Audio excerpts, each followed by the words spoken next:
자, 오늘은 두 번째로 떡상입니다. 떡을 놓는 상이라는 이야기입니다. 진설병을 놓는 상이라는 의미죠. 크기 보니까 23절 너는 조각목으로 상을 만들되 길이는 2규빗, 너비는 1규빗, 높이는 1규빗 반이 되게 하고 그랬죠. 언약궤보다는 조금 더 작습니다. 예, 이게 길이가 2규빗이니까요. 1m가 안 되는 거죠. 90에서 92 정도 되는 거니까. 그러니까 언약궤보다는 조금 더 작은 크기라고 보시면 될 것 같고요. 순금으로 싸라고 이야기를 하죠. 순금으로 싸고, 그 다음에 25절 그 주위에 손바닥 넓일 만한 턱을 만들고 그랬습니다. 쉽게 말하면 이런 거죠. 이런 걸 이렇게 만들었다고 하면 손바닥 넓일 만한 턱을 이렇게 올려서 만들어라. 아마 빵을 놓을 건데 빵이 이렇게 떨어지지 않도록 하기 위한 장치인 것 같습니다. 그래서 이렇게 네모를 만들었다면 그 위에 턱을 이렇게 이제 전체로 턱을 올리는 거죠. 이렇게 그렇게 만들라라고 합니다. 자, 26절에 보면 그것을 위하여 금고리 넷을 만들고, 언약궤 만드는 거 비슷하죠. 고리 넷을 만들어서 그 네 발 옆에다가 다는 것이죠. 이렇게 달게 만들고, 27절에 턱 곁에 붙이라. 이는 상을 맬 채를 깰 것이며, 그렇게 해서 이제 채 봉을 만들어서 그걸 들 수 있도록 그렇게 만드는 거죠. 그리고 29절에 보니까 이제 대접이나 숟가락, 병, 잔, 순금으로 다 만들게 됩니다. 어렵지 않은데 사실은 굉장히 디테일하게 설명되어 있지 않다는 거죠. 이것만 봐가지고는 뭐 다리가 크기가 얼만큼 돼야 된다는 건지, 이 두께를 어떻게 해야 된다, 이런 말들이 자세히 나와 있지는 않습니다. 오늘 본문하고 같은 데가 출애굽기 37장 10절부터 16절인데요. 같이 참고하시면 좋겠습니다. 자, 먼저 23절에 너는 조각목으로 상을 만들되, 언약궤와 똑같은 재료로 이제 만들죠. 이 조각목이란 말은 아카시아 나무라고 말씀드렸습니다. 우리나라 아카시아하고 조금 다르다고 인식을 했으면 좋겠습니다. 우리나라도 그렇게 뭐 볼품 있는 건 아니지만 특별히 강야에서 잘 자라는 아카시아 나무, 그러니까 가늘고 두껍지가 않습니다. 가늘고, 그 다음에 이게 쭉쭉 god어 있지도 않아요. 비틀비틀하고, 잎도 많지 않고 무성하지 않고 보기에 아름답지 않은, 그렇게 뭐 멋있는 나무가 아닙니다. 아주 볼품없는 나무죠. 지난주에 말씀드렸지만 이것은 예수 그리스도의 인성을 상징한다고 했습니다. 마치 예수님 이 땅에서 고난 받으신 예수님의 모습처럼 지금 언약궤와 이 떡상은 그런 나무로 만들어지는 거죠. 이사야 53장에 보면 예수님의 모습을 이 땅에서 어떻게 설명하냐면 고운 모양도 없고 풍채도 없고 흠모할 만한 아름다운 것이 없다라고 되어 있죠.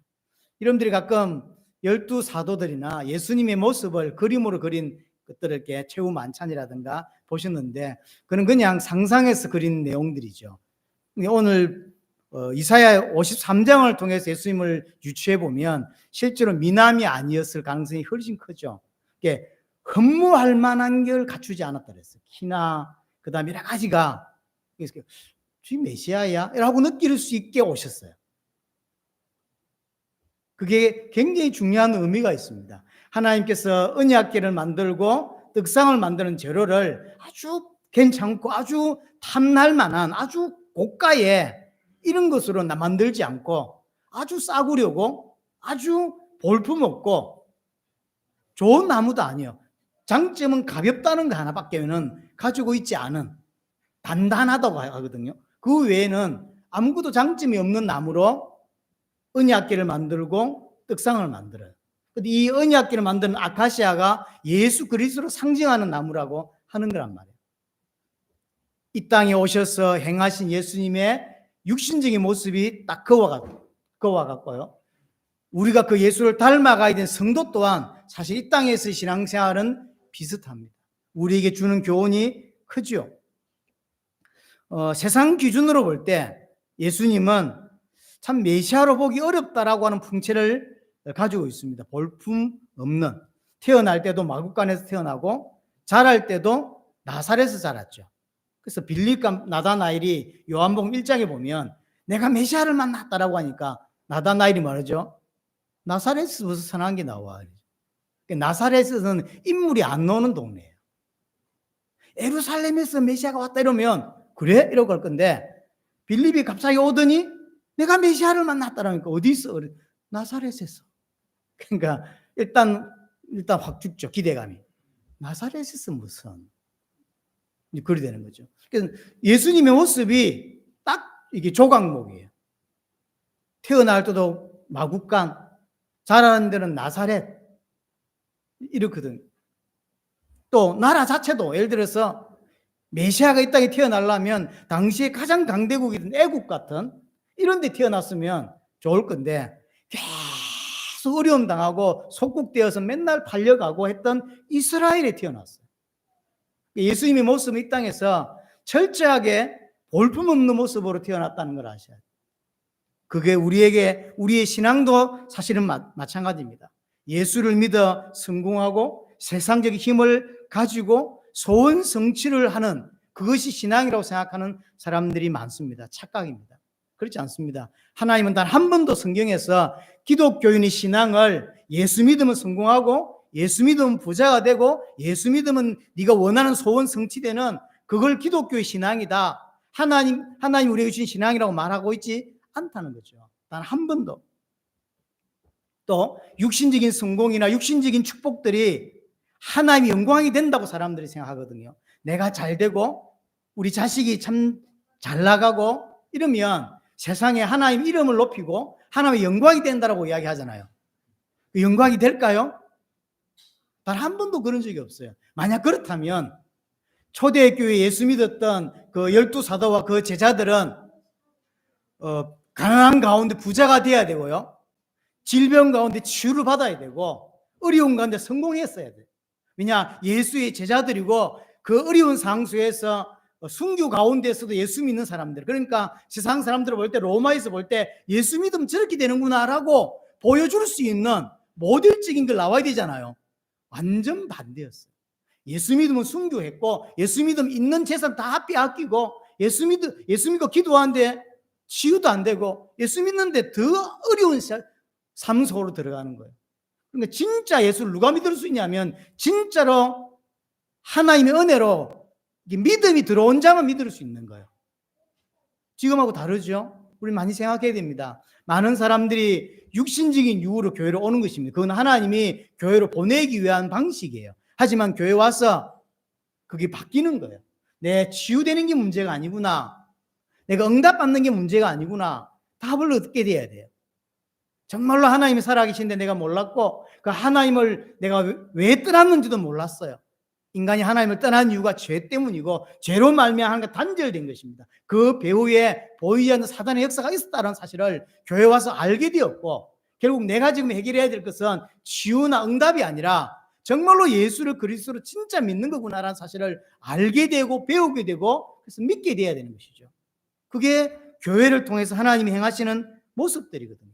근데 생각보다 많은 사람들은 그런 기독교를 원하지 않습니다. 그런 예수를 원하지 않습니다. 내 소원 성취하는 그 목적으로 교회 오는 케이스가 굉장히 사실은 많습니다. 예수님 모습을 통해서 보여주는 거예요. 흠모할 만한 게 전혀 사실이 없어요. 예수님을 그리스도로 고백하니까 기다렸다는 듯이 예수님이 제자들에게 이야기합니다. 진짜 너희가 나를 믿냐? 그렇다라고 베드로가 이야기하니까 그러면 나를 따라오려거든 나를 부인하고 자기 십자가를 지고 따를 것이니라. 이게 예수 믿는 겁니다. 예수 믿는 건 기도에서 응답받는 게 아니에요. 나를 부인하고 누구처럼? 예수님처럼 하늘 보좌를 버리고 이 땅에 자신을 부인하고 이 땅에 오셨던 것처럼 또한 그가 나를 위해서 십자가 죽으셨던 것처럼 이 땅에서 예수님처럼 나를 부인하고 내 십자가를 지고 사는 것. 내가 이 땅에서 주 앞에서 감당할 몫이 있다는 거죠. 그게 어렵게 보이는 거. 그래서 십자가라고 표현하는 거예요. 다 어려운 건 아니지만 모습은 그래요. 그래서 진짜 예수 믿는 것은 나를 부인하는 것이고 십자가 지는 거예요. 그게 예수 믿는 것의 핵심이에요. 자, 이런 삶은 세상 기준으로 볼 때 허무하지 않죠. 예수 믿어서 복을 받으려고 교회로 왔는데 근데 그 교회가 진짜 복음 있는 교회라. 근데 그 이야기를 안 해주거든. 그러니까 허무하지 않죠.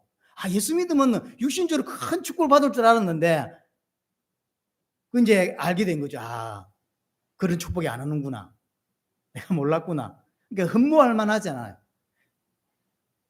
처음에 유대인들이 예수님이 행하신 기적을 보고 메시아다라고 이야기했는데 시간이 지나면 지날수록 하는 모든 것들을 보니까 자기가 원하는 메시아가 아닌 거예요. 물 위로 걸어가고 귀신을 내쫓고 죽은 자를 살리고 할 때는 우리가 기다리던 메시아인 줄 알았어요. 왜냐하면 구약에서 메시아 이런 모습이라고 설명한 것들에 대조해 보니까 맞거든요. 그래서 어느 정도냐, 자기는 어떤 사람이 고백하죠. 이 사람이 메시아인지 아닌지는 잘 모르겠다. 하지만 진짜 메시아가, 이 사람이 지금 예수가 메시아가 아니라 할지라도 진짜 메시아가 와도 이 예수님만큼 큰 기적을 행할 사람은 없다. 그러니까 지금 예수님이 행하시는 기적이 메시아라는 사실을 보여주고 있는 거예요. 하지만 그들은 결국 그 예수를 죽여버립니다. 왜 그러냐면 내가 원하는 메시아가 아니거든요. 우리는 그런 메시아 필요 없다는 거예요. 어떤 메시아가 필요하냐면 나를 성공시켜줄 메시아, 나를 로마에서부터 건져주고 우리나라를 로마에서부터 건져서 나를 복되게 만들 그 메시아가 필요한 거지 예수 같은 메시아는 필요하지 않다는 거예요. 그래서 결국 예수님을 죽여버리거든요. 이 땅에 수많은 기독교인은 사실은 성경에 말하는 예수를 메시아를 원하는 게 아니에요. 내가 원하는 메시아가 따로 있다고요. 근데 지금 예수님의 오늘 조각목이라고 하는 걸 통해서 우리의 신앙이 무엇이 핵심인지를 다시 한번 보여주는 거예요. 그래서 구원받지 못한 자는 절대로 이해할 수 없는 삶이 기독교인의 삶입니다. 그런데 불신자는 기독교인의 삶을 이해할 수가 없어요. 하지만 진짜 믿는 자는 진짜 성도에게는 바로 그렇게 예수를 믿고 나를 부인하고 내 십자가를 지는 그 삶이 내 인생에 가장 가치 있게 보이고 가장 매력적으로 보이고 가장 내가 닮고 싶게 보인다. 내가 지금 잘 안 되지만 내가 닮고 싶은 모습은 바울이고 예수님이었던 거죠. 예수님이 자신을 부인하고 자기 십자가를 졌던 것처럼 바울도 예수 믿기 전에는 성공한 인물이었고 유학파였고 부자였습니다. 어릴 때부터 태어날 때부터 로마 시민권을 가졌던 백도 좋고 머리도 좋고 대단했던 사람이에요. 육신적으로 말하면 바울은 예수 믿고 망한 자죠. 그렇죠. 유학파에다가 그 시대에 유학도 다녀오고 청년 대표였다니까요. 그런 자가 예수 믿고 자기를 부인하고 결국 죽는 자리로 간다고. 모든 걸 다 버리고. 육신적으로 보면 예수 믿고 망한 사람이 바울입니다. 근데 그 삶을 진짜 기독교인은 마저 부러워하고 나도 저렇게 살고 싶다라고 하는 내 모델로 삼는 거죠. 기독교인에게는 그 삶이 가치로 있게 보이고 매력으로 보이고 볼품없게 안 보이는 거죠. 여러분 진짜 예수 믿는다면 그 사람들의 모습, 예수님의 모습이나 바울의 모습이나 사도들의 모습이 가치 있게 보이고 매력적이게 보이죠. 나도 저렇게 살고 싶다. 나 부자 안 돼도 상관없어. 나 저렇게 살고 싶어. 라고 하는 게 사실은 기독교인이에요. 그래서 조각목은 볼품없지만 예수님을 상징하는 이 조각목은 볼품없어요. 하지만 하나님 보실 때는 가장 가치 있고 가장 귀한 왕이고 메시아고 당신의 아들인 거예요. 사람들 볼 때는 볼품없는 조각목. 하지만 하나님 보실 때는 예수는 당신의 아들이고 메시아고 가장 귀한 존재인 거죠. 똑같은 것입니다. 자, 그리고 두 번째로 이 떡상의 위치가 어디냐면 성소 안에 있습니다. 이게 참 중요한데요. 성소가 오늘 본문의 성소가 상징하는 게 뭐냐고. 상징하는 게 뭐냐면 하나님께로 더 가까이 나아가고 있다는 것을 보여주는 중요한 부분이에요. 자, 원래 우리는 성막 밖에 있던 사람들이 죄인이었다는 거죠. 구원받지 못한 자였습니다. 하지만 하나님의 은혜로 성막 안으로 들어왔죠. 그 성막들에 들어왔습니다. 성막들에서 번제단을 통하여 피를 붓고 죄를 해결했습니다. 쉽게 말하면 예수 그리스도를 나의 구주로 나의 그리스도로 믿게 되었다는 거죠. 예수의 보혈로 그 죽음으로 말미암아 내 죄가 사단의 문제가 하는 단절된 문제가 단번에 영원히 끝났다고 믿게 된 것이고 물두멍에서 손을 씻고 발을 씻습니다.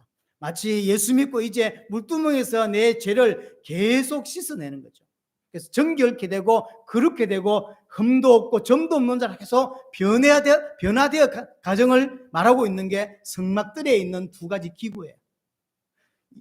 번제단에서 정말로 내가 예수를 그리스도로 믿게 되었다는 것이고 그 다음에 물두멍에서 계속 하나님 보실 때 내 죄가 끝났지만 여전히 내게는 죄성이 남아 있습니다. 옛 가치관이 남아있고 옛 사람의 모습이 남아있죠. 물두멍에 그걸 다 씻어내는 거예요. 다 벗어내는 것이 우리의 깊은 곳에 사로잡고 있는 죄성들을 다 씻어내는 것이죠. 그래서 구원받았다고 하는 것은 구원의 시작에 불과한 거예요. 예수 그리스도로 말미암아 구원받았지만 그게 가만히 있으면 안 돼요. 계속 성소 안으로 지성소 안으로 들어가는 거죠. 성막들 밖에서 시작해서 성막들 안으로 성소 안으로 그 다음에 지성소로 계속 나아간다고 하는 것은 점점 하나님께로 가까이 간다는 이걸 설명하는 거예요. 가까이 가고 있다. 근데 성막들에만 있으면 안 돼요. 구원받고 은혜를 받고 그만 있으면 안 돼요. 죄를 씻어내고 그 다음에 한 걸음 더 나아가서 하나님을 섬길 수 있는 자, 그럼 성소 안으로 들어간다는 이야기예요. 성소 안에서 하나님을 섬기는 거거든요. 성소 안으로 들어갈 수 있어야 돼요. 그냥 성막들에만 놀고 있으면 안 돼요. 구원받고 구원에 감사해서 가만히 있으면 안 되는 거예요. 죄를 계속 씻어내고 그 다음에 성소 안으로 들어가야 돼요. 그 다음에 시성소 안으로 가야 되는 거예요. 성도가 계속 하나님께 가까이 가고 있다는 걸 보여주는 것이죠. 성장해 가야 되는 게 맞는 것이고, 자, 성소 안으로 들어간다고 하는 것은 하나님께로 더 가까이 가고 있다고 설명을 하는 거거든요. 성소 입구, 성막 입구는 동쪽입니다. 동쪽에서 들어가서 서쪽을 향해 가는 겁니다. 이게 그냥 이동해가지고 성막을 다시 이제 세울 때 그냥 아무 때라도 세우는 게 아니에요. 항상 입구는 동쪽이고 모양이 서쪽을 향해 가는 거예요. 동쪽의 입구에서 들어가서 번제단 조금 가면 물두멍, 그 다음에 성소 입구도 동쪽이고 서쪽을 향해 가고 지성소도 마찬가지입니다. 서쪽으로 가는 것입니다. 성경에서 동쪽과 남쪽은 부정적인 의미로 굉장히 많이 사용됩니다. 남쪽은 아브라함이 이렇게 가나안 땅에 와서 남쪽을 향해 가죠. 이건 신앙이 안 좋다는 이야기인 거예요. 성경 안에서 예루살렘을 향하여 올라갔더니라는 표현들이 있거든요. 그게 예루살렘이 위치가 높아가지고 올라갔다는 의미가 아닙니다. 하나님께로 더 가까이 간다. 신앙이 점점 성장하고 있다는 게 올라간다는 거예요. 예를 들어서 애굽 쪽에서 예루살렘이 올라갔다 그러면 이해되죠. 북쪽에서도 마찬가지. 북쪽에서도 예루살렘으로 들어올 때는 올라간다고 표현해요. 그건 신앙이 좋아진다는 거죠. 그 의미. 동쪽도 마찬가지입니다. 동쪽이라는 의미가 부정적 의미를 선대요. 동쪽에서 출발해서 서쪽으로 간다는 이야기는 하나님께 점점 가까이 나아가고 있다는 거죠. 아담이 범죄했죠. 근데 동쪽으로 쫓겨난다고요. 그게 그냥 동쪽이 아닌 거예요. 그게 다 의미가 있는 거예요. 동쪽으로 쫓겨난 아담 하와가 가인이 죄를 짓고 또 동쪽으로 쫓겨납니다. 나중에 이스라엘이 동쪽으로 포로로 가죠. 바벨론으로. 다 의미가 있는 게 동쪽에서 항상 신앙은 서쪽으로 간다고 설명하는 거예요. 그게 하나님의 역사의 방향을 설명하는 거죠. 동쪽에서 서쪽으로. 복음 증언도 마찬가지입니다. 예루살렘으로 시작해서 동쪽으로 가는 게 아니에요. 서쪽으로 가면 서진입니다. 그래서 유럽으로 돌아서 아프리카로 그다음에 아시아로 넘어가요. 이게 항상 해도 동쪽에서 떠서 서쪽으로 가는 거예요. 물론 이 과학적으로 말하면 지구가 돌기 때문이에요. 지구가 돌기 때문이지만 이게 전부 다 의미가 있는 거예요. 항상 성경은 동쪽에서 서쪽으로 이렇게 가고요. 그 다음에 남쪽으로 내려간다는 이야기는 부정적인 이야기인 거예요. 무슨 이야기냐면 성소 방향이 동쪽이에요. 동쪽 성막들에서 동으로 들어와야 되고 서쪽으로 향하여 성소를 들어가는 것입니다. 그래서 하나님께 점점 가까이 가고 있다. 성소가 우리에게 주는 중요한 의미가 뭐냐면 하나님께 가까이 가고 있는 신앙의 여정을 설명해 주는 거예요. 지금 진설병이 또는 떡상이 성소 안에 있죠. 그럼 구원받고 가만히 있는 게 아니라 구원받고 서서히 계속 성장해서 하나님을 섬길 수 있는 성소 안으로 들어가는 거예요. 그걸 설명하고 있습니다. 분명히 성막 밖에 있을 때는 죄인이었습니다. 하지만 성막들로 들어갔습니다. 동쪽에서 서쪽으로 이동을 한 것이고 그 성막들에서 범죄자를 통해서 내 모든 문제가 해결을 하고 물두멍을 통해서 내 죄성을 계속 씻어내는 역할을 하다가 어느 날 이제 성소로 들어가게 되는 거죠. 성소로 들어가는 방향은 서쪽입니다. 서쪽으로 갔다는 이야기는 하나님께 더 가까이 가고 있다라는 거죠. 이 구원의 여정을 설명하고 신앙의 여정을 설명하자면 성막 밖에서 출발해가지고 서쪽으로 성막들로 다시 서쪽으로 성소 안으로 다시 서쪽으로 지성소 안으로 이게 지금 점점 가까이 가고 있는 거예요. 하나님께로. 그래서 지성소 안은 하나님과 대면하는 장소거든요. 그래서 하나님을 처음에 설명 듣고 그냥 아는 정도였다가 지성소에 들어갔다는 이야기는 하나님을 직접 만난다는 거죠. 하나님과 대화한다는 거죠. 점점 하나님께로 가까이 가고 있다라고 하는 것을 보여주는 것입니다. 그래서 한마디로 성소는 성도의 신앙의 여정을 보여주는 것이고요. 여러분들이 신앙이 마찬가지죠. 구원받고 가만히 있는 사람이 있고요. 신앙이 성장하지 않고 그냥 예수의 피로 내가 구원받았다라 거기에 멈춰 있는 사람도 있어요. 물두멍에 가서 죄를 씻지도 않고 내 죄를 다 걷어내지도 않고 절대 성소 안으로 못 들어가는 사람이 있어요.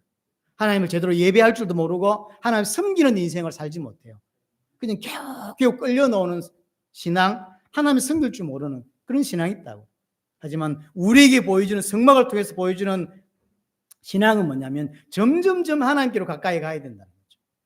그게 오늘 떡상에서 보여주는 중요한 부분이고요. 또 하나 오늘 본문에서는 거의 나와 있질 않아요. 그게 뭐냐면 진설병, 떡에 대해서 떡을 올려놓는 상에 대한 이야기만 간단하게 했는데 사실 핵심이 뭐냐면 떡상과 진설병, 떡이란 말이에요.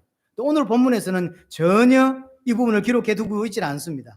참고할 만한 부분이 레위기 24장입니다. 자, 레위기 24장을 가보겠습니다. 레위기 24장 5절에 보면 떡에 관한 진설병에 관한 이야기를 합니다. 너는 고운 가루를 가져다가 떡 12개를 굽되 각 덩이를 10분의 2 에바로 하여 여호와 앞 순결한 상 위에 2줄로 한 줄에 6씩 진설하고 너는 또 정결한 유황을 각 줄 위에 두어 기념물로 여호와께 화제로 삼을 것이며 안식일마다 이 떡을 여호와 앞에 항상 진설할지니 이는 이스라엘 자손을 위한 것이요 영원한 언약이니라. 자, 떡 12개를 일단 만들으라고 하죠. 예상했겠지만 이 12개는 이스라엘 12지파를 의미하는 거예요. 하지만 이스라엘 12지파지만 12지파일까요? 1차적으로는 12지파가 맞습니다. 하지만 이 12지파가 의미하는 게 뭐냐면 예수 그리스도예요. 이 떡의 시체는 예수 그리스도예요. 왜냐하면 오늘 떡 만드는 걸 봐서 알겠지만 고운 가루를 만들고 흠이 없는 떡을 만들어요. 흠이 없는 떡이 이스라엘입니까? 아니요. 이스라엘 맨날 불신앙했어요. 재투성이에요. 그래서 1차적인 상징은 이스라엘을 포함하는 이야기하는 것이지만 진짜 떡이 말해주는 것은 뭐냐면 예수 그리스도를 설명하는 거예요.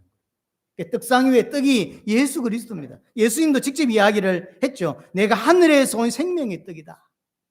오늘 진설병은 하늘에서 온 떡, 예수 그리스도를 설명하는 거죠. 참 이스라엘은 예수 그리스도 한 분밖에 없어요. 정말로 하나님께 순종하고 흠없고 죄 없는 온전한 떡, 하늘에서 온 떡은 한 분밖에 없습니다. 그 예수 그리스도예요.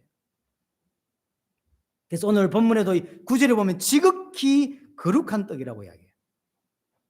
이스라엘이 아니에요, 사실은. 표면적으로는 이스라엘이지만 진짜 하나님이 설명하고 싶은 것은 이 떡이 누구냐면 예수 그리스도 설명하는 거죠. 우리에게 나중에 제사장들이 레위인이 이 떡을 먹거든요. 우리가 진짜 먹어야 할 떡은 세상의 떡이 아니라 하늘의 떡, 예수 그리스도를 먹어야 산다는 거예요. 예수 그리스도. 그래서 거룩한 것 중에 거룩한 것. 오늘 24절 9절을 보시면 이 떡은 아론과 그 자손들에게 돌리고 그들은 그것을 거룩한 곳에서 먹을지니 성소에서 먹는다는 이야기죠. 이는 여호와의 하제 중 그들에게 돌리는 것으로서 지극히 거룩함이니라. 지극히 거룩하다. 이는 강조하는 거거든요.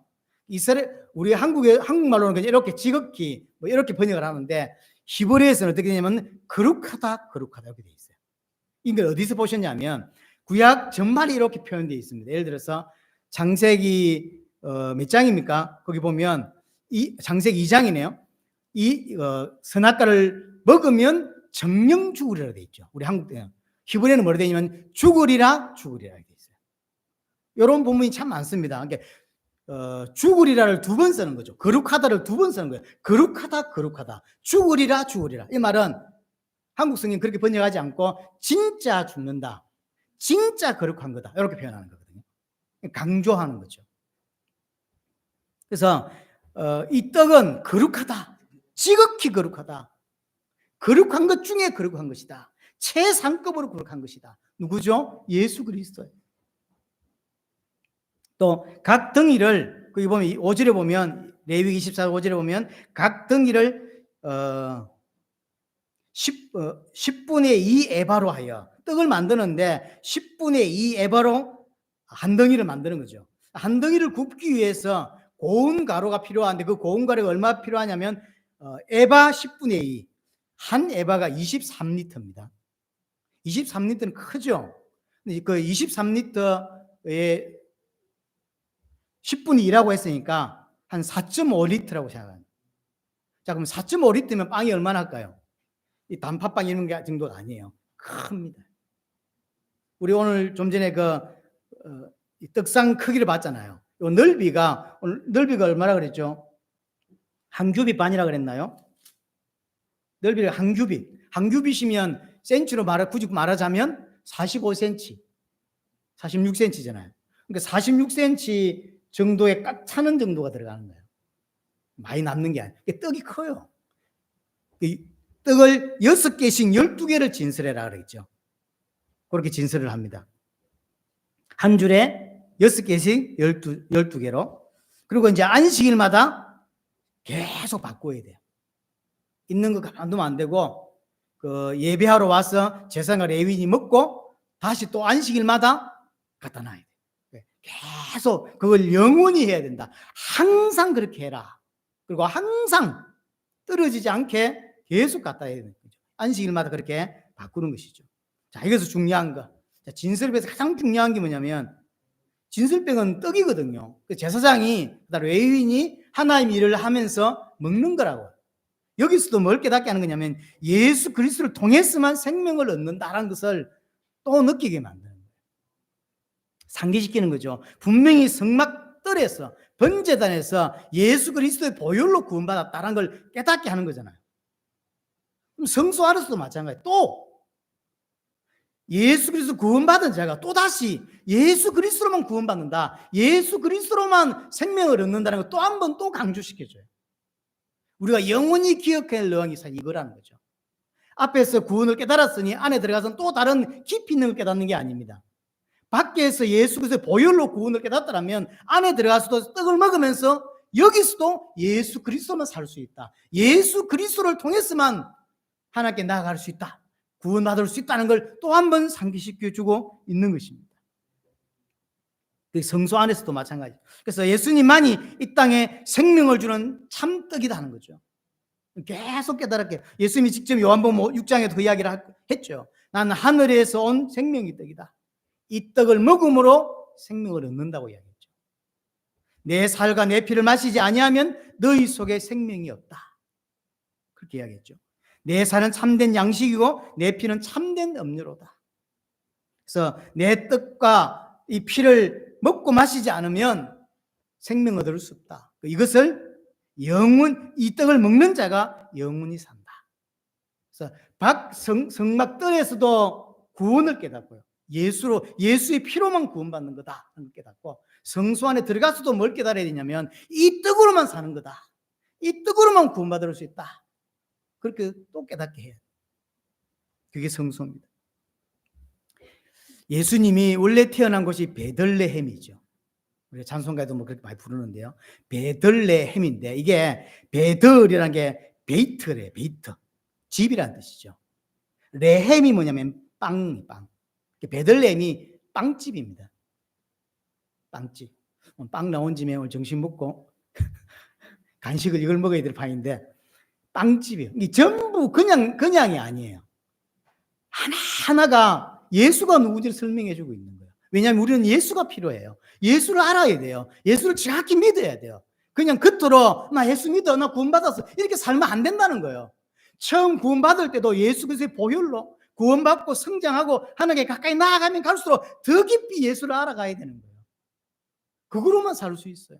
여러분 생활할 때 교회 다니면서 은혜 받고 응답 받고 이러면 잘 살 수 있다고 생각하지만 하나님 보실 때는 그렇지 않습니다. 하나님 보실 때는 우리에게 진짜 필요한 게 뭐냐면 다른 게 아니에요. 경제가 아닙니다. 자식의 축복이 아니에요. 뭐가 필요하냐면 예수 그리스도의 생명이 필요하다는 거죠. 그거로만 살 수 있다는 거예요. 그래서 태어날 때 베들레헴 이름도 또 떡집이라. 그렇죠? 이게 다 의미가 있는 거예요. 이 진설병이라고 우리는 번역을 했는데 이 진설병이라고 하는 그 이름의 뜻이 뭐냐면 임재의 떡, 얼굴의 떡이래요. 번역할 수 있어요. 임재의 떡, 이곳에 하나님이 임한다는 거. 예수 그리스도를 먹는 그 자리에 하나님이 임재하는 것이고 얼굴의 떡이라고 그랬어요. 지성소에서 하나님이 원래 임재하시잖아요. 지성소 바로 앞에 있는 거죠. 하나님의 얼굴 앞에 있는 떡이라. 그래서 얼굴의 떡 이런 뜻을 가지고 있어요. 자, 이 성소에는 누가 들어갈 수 있냐면 제사장과 레위인이 들어가서 하나님을 섬기는 일을 하죠. 구약 시대는 아무나 들어간 건 아닙니다. 제사장과 레위인만 들어갈 수 있어요. 그건 왜 그렇습니까? 그건 그림자기 때문에 그래요. 장소가 좁습니다. 크지 않아요. 그 장소에 이스라엘 백성이 다 들어갈 수가 없어요. 그러니까 대표만 몇 사람 들어가는 거예요. 그러나 그게 그림자란 말이에요. 하나님의 백성이 제사장이에요. 하나님의 백성이 하나님의 제사장이고 레위인이라. 그래서 구약에서도 이스라엘을 전 세계 제사장 나라라고 표현하고 신약에서도 하나님의 백성을 너희는 왕 같은 제사장이다. 너희는 거룩한 나라다라고 분명히 설명하죠. 구약은 그림자기 때문에 제사장이 대표로 들어갈 뿐이고요. 우리가 예수 그리스도로 성소 안으로 들어가는 거예요. 그리고 그 성소 안에 들어가서 하나님을 더 가까이 섬기고 하나님을 더 가까이 가는 것이고 하나님이 주신 그 떡을 먹음으로 힘을 얻는 거예요. 그 말은 구원받고 성장하고 왕같은 제사장으로 하나님을 섬길 수 있는 자가 되어야 된다는 이야기예요. 우리는 구원받고 멈춰 있으면 안 됩니다. 가만히 있으면 안 돼요. 구원받고 성장해서 물두멍을 넘어가고 그 다음에 성소 안으로 들어가고 그 다음에 대제사장이 1년에 단 한 번 들어가지만 우리가 대제사장으로서 하나님 직접 만나는 것, 똑같은 대제사장 예수 그리스도를 통해서 하나님을 대면하는 그 모습인 거죠. 계속 하나님께로 가까이 가는 거예요. 성장인 거죠. 그래서 이 성소가 가장 우리에게 강조하는 게 하나님께로 가까이 나아가라. 우리는 그 자리에 멈춰 있으면 안 됩니다. 그리고 구원받은 게 끝이 아니에요. 구원의 완성을 향해 계속 가는 것입니다. 그게 성도입니다. 그리고 여기 떡을 누가 먹냐면 제사장과 레위인이 먹죠. 제사장은 하나님을 섬기는 자들입니다. 하나님을 섬기는 일을 하려고 성소 안으로 들어간 거죠. 쉽게 말하면 하나님을 섬기는 힘도 나에게서 나오는 게 아니에요. 여러분 생각할 때는 내가 힘을 내서 내가 의지를 가지고 하나님 섬긴다고 생각할 수 있지만 천만의 말씀입니다. 그렇지 않습니다. 하나님을 섬기는 힘도 내게서 나오는 게 아니라 진설병에서 나오는 거예요. 진설병을 먹고 하나님을 섬길 수 있는 거예요. 예수 그리스도에 의해서 힘을 얻고 예수 그리스도를 통해서 하나님을 섬길 수 있는 것이지 내 의로, 내 의지로, 내 힘으로 하나님을 섬길 수 있는 게 아닙니다. 그걸 설명하는 거죠. 그래서 먹는다는 이야기는 먹고 이제 소화가 되어서 영양분이 내게 흡수된다는 이야기잖아요. 그래서 에너지를 얻는다는 이야기잖아요. 예수 그리스도로 말미암아서 힘을 얻어서 그 힘으로 하나님을 섬길 수 있는 거예요. 그래서 힘의 근원이 예수 그리스도에게서 와야 돼요. 신앙생활 하다가 교회를 다니다가 무너진 사람들의 특징이 뭐냐면 이 부분이에요.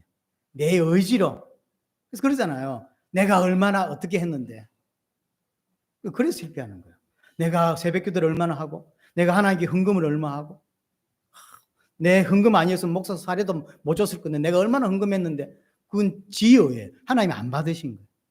교회에는 큰 도움이 됐겠지만 하나님 받지는 않았습니다. 그럴 바에 안 하는 게 낫습니다. 하나님 받는, 하나님하고 상관없는 거예요. 그렇죠? 그래서 무너지는 거예요. 진짜 신앙인은 다 해놓고 내가 한 게 1도 없다 이렇게 말해요. 왜냐면 그게 진짜거든요. 구원을 받는 시작부터 하나님이 예정하시고 선택하셨기 때문에 내게 믿음이 왔을 뿐이지 내가 깨달았기 때문에 믿는 게 아니에요. 믿어졌기 때문에 얘가 이해가 되진 거죠. 성소 안으로 들어가고 지성소로 갈 수 있는 건 전적으로 하나님의 은혜고 하나님 섬길 수 있는 것도 떡에 의해 떡을 내가 먹었기 때문에 거기에서 힘이 나왔고 거기에서 하나님을 섬길 수 있었던 거죠. 그래서 구원부터 시작해서 끝까지 구원의 완성까지 전부 다 하나님이 교회 가지고 하나님이 인도하시고 하나님이 주신 힘으로 했던 거예요. 여러분들 진짜로 신앙생활을 올바르게 했다면 이 땅을 떠나는 날 돌아볼 때 시작부터 끝까지 전부 하나님의 은혜였구나라고 깨닫게 돼요. 내가 한 게 아무것도 없구나. 많이 하셨잖아요. 교회도 짓고 성교사도 파송하고 달달이 어마어마하게 헌금해서 얼마나 하나님의 역사를 드러냈냐고. 아니, 내가 한 게 아니고 다윗이 어마어마하게 성전을 위해 헌금을 하면서 뭐라고 고백하죠? 내가 한 게 아니다 그러죠. 다 하나님이 준비해 주셨고 다 하나님이 하게 하신 그런 마음이 든 것도 하나님이 하셨다는 거죠. 진짜 믿는다는 이야기죠. 하지만 안 믿는 사람은 어떻게 생각하냐면 내가 얼마나 많이 했는데 목사님이 나한테 그럴 수 있냐, 내가 얼마나 했고 내가 목사님 식사 대접을 얼마 했고 내가 이 교회를 위해서 얼마나 헌금했는데 안 한 겁니다. 그리고 하나님께 생색 내려면 안 하는 게 나아요. 하지 마세요. 그러면 하나님 받는 게 아니에요. 진짜 예수 믿는 사람은 그렇게 성장하가면 진짜 내가 한 게 하나도 없구나. 너무 미안해. 하나님께. 하나님 그 응답 주는 것도 미안고 내가 뭐라고 이렇게 깨달아진다고.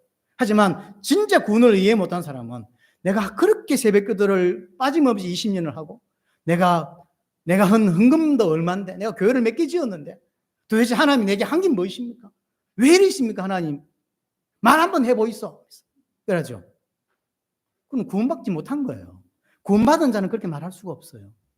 구원 안 받았기 때문에 하는 소리예요. 그래서 이 전부 다 이게 하나님의 은혜를 깨닫게 해주는 거예요. 성소, 그 다음에 떡상, 진설병. 하나님께서 처음부터 끝까지 나를 인도하고 있다는 사실을 보여주는 것이죠. 제사장이 하나님을 섬기처럼 보입니다. 하지만 하나님이 공급해 주는 것으로만 하나님을 섬길 수 있어요. 모습은 제사장이 섬기는 것처럼 보이지만 그렇지 않습니다. 그것 또한 하나님이 그 제사장으로 세운 분도 하나님이고 그렇게 하나님을 섬길 수 있도록 만들어주신 환경을 만들어주신 분도 하나님이고 힘을 얻을 수 있도록 진설병을 준 것도 하나님이에요. 다 하나님이 하신 거죠. 그 진설병을 먹었기 때문에 예수 그리스도를 진짜로 믿었기 때문에 그 힘으로 내가 일을 했던 거죠. 내가 한 거냐? 아니요. 하나님의 은혜였죠. 하나님의 은혜. 내 의지로는 절대로 하나님께 나아갈 수가 없습니다. 그렇죠? 내 의로는 절대로 하나님께 나아갈 수가 없어요. 오직 예수 그리스도의 의로만 하나님께 나아갈 수 있는 거예요. 오직 예수 그리스도 십자가로만 하나님께 나아갈 수 있는 것입니다. 그래서 내 의를 자꾸 이야기하고 내 의를 주장하는 건 결국 종교거든요. 여러분들이 만약 그렇다면 여러분들은 예수를 믿고 있는 게 아니고 그냥 기독교란 종교를 선택한 거예요. 그럼 구원하고 상관이 없어요. 그렇죠? 자꾸 내 의를, 왜 하나님이 유대인들을 그렇게 예수님이 이 땅에 오셔가지고는 독사의 새끼들이다 뭐 얼마나 욕을 했습니까? 왜 그래? 그럼 진짜 유대인이 그렇게 잘못했습니까? 바리새인 이름 성경 한번 자세히 한번 보세요. 성경 무지 상대 성경을 신약성을 읽으면 바리새인이 도대체 뭘 잘못했는데요? 바리새인이 뭘 잘못했어요? 일주일에 3일씩 금식한 게 잘못한 겁니까? 금식하면서 모은 돈으로 헌금한 게 잘못한 거예요? 그 모은 돈으로 구제한 게 잘못한 거예요? 바리새인은 잘못한 게 단 하나도 없어요. 근데 예수님이 바리새인 보고 독사의 새끼들이라고 그러죠. 왜 그랬을까요? 자기의 의를 들어요. 금식한 거, 헌금한 거, 구제한 거 전부 다 자기의 의죠. 그래서 시장 지나가다가 이제 거지 비슷한 사람들, 그래서 뭐 헌금도 못하고 오늘 먹을 양식도 없고 그걸 보면서 하나님께 감사하죠. 하나님 너무 감사합니다. 저는 일주일에 3번씩 금식하는데 쟤들은 지금 금식할 힘도 없고 저는 그 모아가지고 부른 이웃 도와주는데 저것들은 지 먹을 돈도 없고 저렇게 살지 않아서 너무 감사합니다 하죠. 하나님 그래서 지옥 보내는 거예요. 자기의인 거 자기의. 구원을 이해 못했어요. 은혜가 뭔지를 몰라요. 근데 육신적으로 판단하면 바리새인은 단 하나도 잘못한 게 없다니까요. 근데 그게 100% 엄청난 죄라는 걸 몰라요. 예수 그리스도 필요 없다는 거예요. 자기의 의로. 율법 지키잖아요. 너무나 잘 지키고 있잖아요. 율법 지키면 되지 예수가 왜 필요해? 이런 거예요. 내가 하나님 앞에서 11조 하고 헌금하고 새벽기도 하고 뭐 하고 뭐 이러면 되지. 뭐 예수가 필요해? 예수 필요 없는 거예요. 그래서 지옥 가는 거예요. 엄청난 열심히 잘 살고 헌금 엄청 하고 신앙생활 엄청 하고 망하는 거예요. 성경과 반대의 사람이에요. 성경과 딱 반대예요. 도리어 그럴 바에는 못 배우고 율법도 모르고 개판인 사람이 나아요. 그러다가 자기 스스로 제가 개판인 걸 알잖아요. 내가 원래부터 개판이었고 내가 원래부터 무지했고 내가 원래부터 아무것도 아니었어. 그러니까 하나님 은혜를 주면 은혜라는 걸 알아요. 이 은혜구나 이렇게 알죠. 그러나 원래 똑똑하고 원래 잘 나가고 원래 율법을 잘 알고 원래 이랬던 사람은 은혜를 은혜로 볼 줄 모른다. 그래서 신앙생활을 제일 못하는 사람이 어떤 사람이냐면요. 그 옛날 학교 다닐 때 왜 모범생 스타일 있죠. 저 같은 스타일. 원래 이런 사람은 신앙생활 잘 못합니다. 왜냐하면 큰 죄도 안 지어봤고 하나님 앞에서 그 대단한 뭐 살인을 해봤습니까? 뭐 도둑질을 해봤습니까? 내가 딱 한 번 썰이한데 참여한 거. 그것도 내가 직접 안 했어요. 우리 형이 한다길래 망 한 번 봐달라고 해서 그거 한 번 봐줘. 그 외에는 내가 그렇게 크게 뭐 내가 사람을 때려봤습니까? 제가 군에 가서 사람 안 때리거든. 너무 열받아 후배들 열받았는데 내가 단체 기합을 내준 적이 있지만 내가 한 번 때린 적이 없거든. 내가 뭐 그렇게 잘못했어요? 이런 놈이 은혜를 못 깨달아요. 진짜 신앙생활 제대로 하는 사람 중에서 왜 과거에 개판인 사람들 중에서 왜 잘할까요? 본인은 아는 거예요. 내가 원래 개판이었고 내가 원래 쓰레기였고 내가 원래 죄인이라는 걸 알기 때문에 하나님 주신 은혜를 은혜로 받아들인다. 근데 적당히 이럴 때도 교회 다니고 적당히 성경 알고 교회 문화 잘 아는 그래서 육신적으로 큰 죄 안 짓고 그렇다고 하나님께 가까이 나가지도 않아요. 머리로 잘 아는 거죠 신앙을. 적당히 헌금할 줄 알고 하나님 보실 때는 진짜로 지옥 갈래요 요예요. 신앙이 성장 안 하죠. 은혜로 저는 그 신학교 막 들어가고 이럴 때 정말로 하나님께 기도한 적이 있었습니다. 하나님, 제가 이렇게 살고 적당히 살면 제가 다니는 교회에서 신학교 가기 전에 적당히 다니는 교회에서 최연소 장로가 될 자신이 있었습니다. 교회 1000명 모이는데 왜냐면 제가 인지도가 그래도 그 교회에서는 좀 있었거든요. 여러분 앞에 내가 인지도가 별로 없는데 아무도 안 알아봐 주는데 생일이 지나가든 아무 상관도 없고 그래서 뭐 담임 목사인지 뭔지 잘 모르겠는데 근데 거기서는 제가 그래도 인지도 좀 있었습니다. 제가 그렇게 가면서 그래서 다 대접도 해주시고 청년 때인데 근데 그냥 살면 장로로 뭐 적당히 잘 살 수 있었어요. 주일학교 봉사도 하고 부장 집사 돼가지고 뭐 장로 되고 그럴 수 있죠. 근데 제 마음에 탁 걸린 거예요. 이게 하나님 원하시는 신앙입니까? 근데 내가 뭐가 안 깨달아졌냐면 죄가 안 깨달아졌어요. 그럼 내가 죄인이라는 거 인정 못했냐? 인정했죠. 난 죄인이다. 근데 그 죄가 정말로 지옥 갈 만한 죄냐? 그게 인정이 안 돼요. 내가 지옥 갈 만한 죄를 지었다? 난 그게 인정이 안 돼요. 하나님이 이 땅에 오셔서 나를 위해 십자가 죽어줘야만 내 죄가 해결된대. 난 그게 인정이 안 되더라고. 다른 건 다 인정하겠는데 하나님 살아계시는데 한 번도 의심해 본 적이 없어요. 교회 다닌 이후부터. 예수님이 십자가 지고 부활했다 부정해 본 적이 없어요. 근데 중요한 건 그 예수님이 나를 위해서 십자가 죽었다는데 십자가 안 죽으면 내 죄가 해결 안 된대요. 내가 그렇게 큰 죄인이야? 난 그 부분은 내가 이해가 안 되는 거예요. 하지만 늘 기도하고 대표 기도할 때는 이 죄, 지옥 갈 죄인 이래가 있는데 집에 돌아와서 진짜 내가 지옥 갈 죄인인가? 이건 난 잘 모르겠더라고. 그때부터 제가 하나님께 진짜로 기도 시작했어요. 하나님, 이대로 적당하게 교회 잘 다닐 수 있습니다. 그걸 원하십니까? 제게 은혜를 달라고. 죄가 얼마나 더럽고 예수님이 이 땅에서 오셔야 되고 십자가 죽어야 될 만큼 큰 죄라는 게 보여주십시오. 도저히 난 이해가 안 됩니다.